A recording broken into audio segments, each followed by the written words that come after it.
public service rules. The administration has warned her.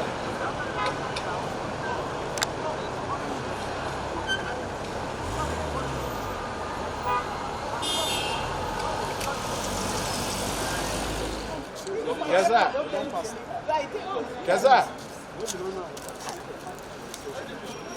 I'm going to come again.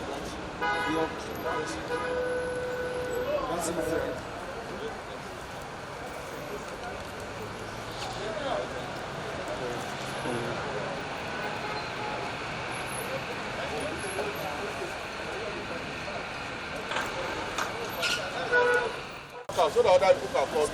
Please, back. Are you going inside? Back, are you please back there?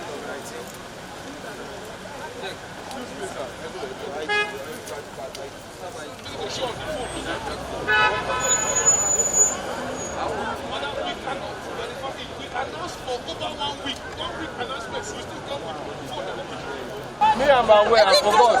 But you have an evidence that you have the evidence on our phone. Yeah, yes, that is so unfair now. I take my own injection since September. My dad died with COVID-19, so why will I play with this? Is unfair. We have evidence. You can scan it. It can be scanned. This thing can be scanned. Even from my phone, you can scan it. What's the difference between here and there? They say we should drop it that... We've even done well having a soft copy of what of an evidence.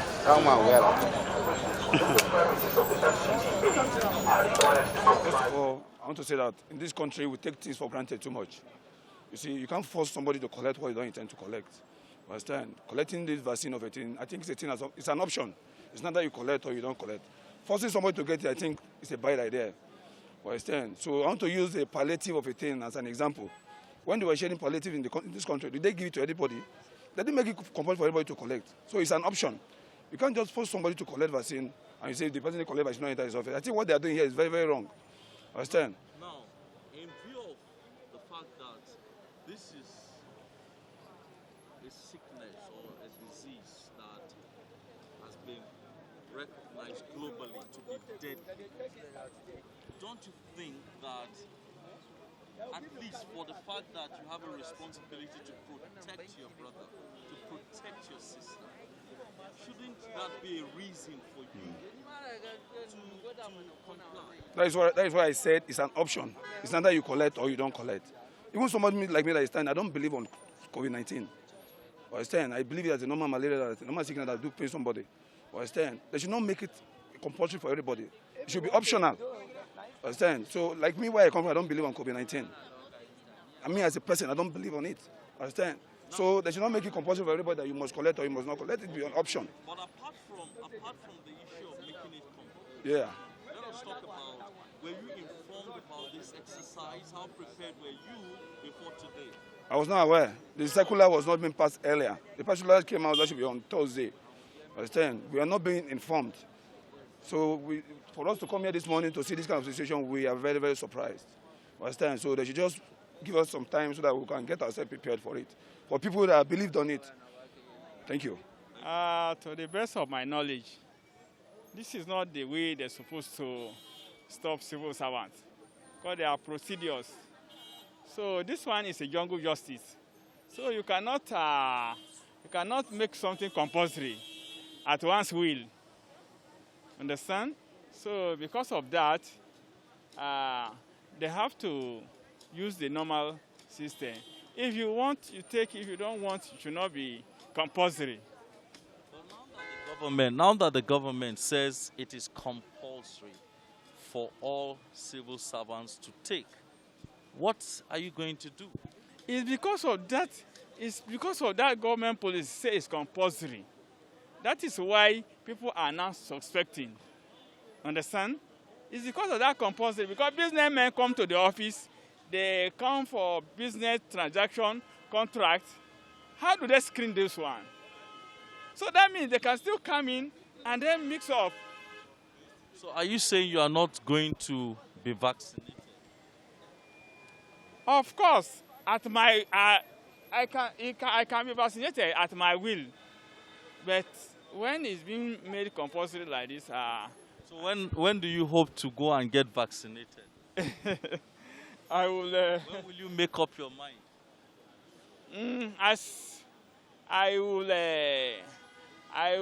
because my system, I have to check my system. Even if it is positive, then I can now go. But at this time that I don't have any sickness, I'm fearing that I should not take a risk because of the rumors going on. Understand? So that's the reason, and that is the reason of all these civil servants you are seeing. Yeah, they didn't want because when you are giving something to a person and he is free and you are making it compulsory, he has the consent to decide whether or not. So, but were you aware about this enforcement before today? What can you tell, or did it take you by surprise? I'm not aware there is going to be a gate check. I'm not aware, so it surprised us. Yeah. Did you not get the circular? No, I'm not aware of the circular. Is there any circular to that effect? There is no circular tentatively that is going to be from so day. I think largely we ought to start last week, Monday, but the words of wisdom prevailed. We were told that many persons need to actually go through intensive advocacy. We must give time for people to actually understand what we're doing going forward and let them also buy in. So the permanent secretary, the director of human resource management, and all of us put heads together and said, look, let's use 1 full week for advocacy. So we got vans to be going around. Circulars were issued in line with the circular earlier issued towards the end of last year by the head of the Civil Service of the Federation, that staffs who are not vaccinated and those who don't have their vaccination card, which is this card, as well as persons who also say, okay, I don't want to be vaccinated, then it's good. Go and get us a test result, negative test result. So if you bring any of the two, it can suffice here. And that is what we are enforcing this morning after 1 week of intense advocacy across the media and across board here. Tell us what you've seen across the location. Well, what we've seen towards the end of last week, people were vaccinating heavily. When we came in this morning, we thought everyone would have been done. We were shocked when we came in under the cover of darkness, 6 a.m. this morning, to see persons that we are still not vaccinated. And we had to start to turn them back because the federal government have announced this late last year. FCTA commenced its own enforcement after giving due time, and some persons we are not vaccinated here. And we felt that was not right. Even if you're not going to be vaccinated and you feel that, then get us a negative COVID test result, not more than 3 days old, and we accept that and allow you go in as well. But some never did this year, and they thought that we were not serious here, and now they've come to believe that when the FCT minister, Malam Musa Bello, and the permanent secretary, Minister of State, they say something, they mean it very strongly here, and we are telling them across FCTA-owned offices here, if you are not vaccinated, you don't have a COVID-19 negative test result, then you won't be allowed in. Abuja is the nation's capital. Is this exercise going to be extended to other offices situated in?